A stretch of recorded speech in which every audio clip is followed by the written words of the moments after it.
А сейчас поговорим о стратегиях европейских лидеров.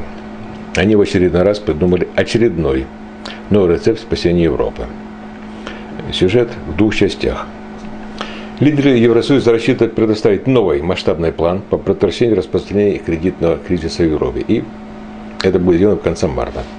Об этом на медиа заявил министр финансов Германии. Мы собираемся разработать комплексный пакет мер, сообщил Йорг Асмуссен в ходе конференции агентства Bloomberg, посвященной проблемам кредитного кризиса, которая состоялась в Нью-Йорке.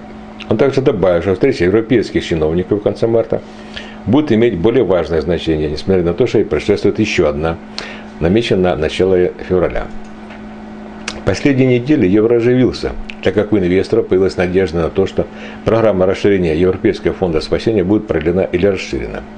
В среду пара евро-доллар установила новый в этом году максимум, достигнув отметки 1,372 доллара за евро в начале европейской торговли. В то время как британский фунт частично восстановил вторничные потери в паре с долларом США после публикации протокола предыдущего заседания Комитета по монетарной политике МРС Банка Англии.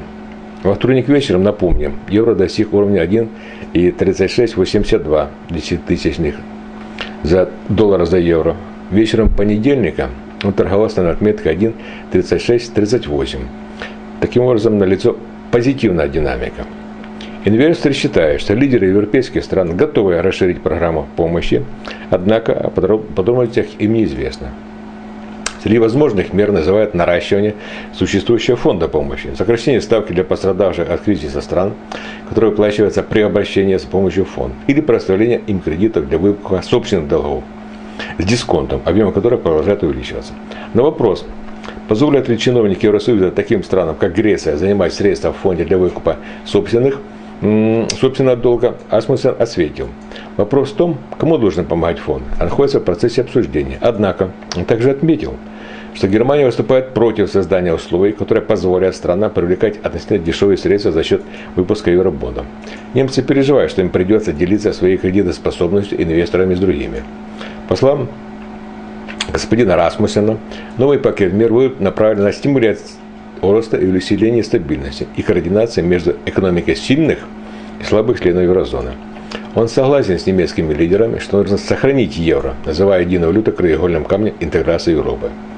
Финансовые рынки обычно прекрасно приспосабливаются ко всему, что может быть связано с проблемой европейского кредитного кризиса.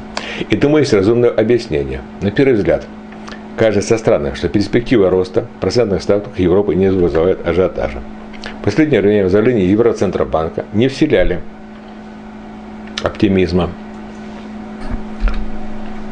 Последнее из них было сделано в интервью изданию Wall Street Journal накануне ежегодного Всемирного экономического форума в Давосе, который стартовал на этой неделе. Глава Евроцентробанка Жан-Клод Трише предупредил, что инфляция в еврозоне требует пристального внимания.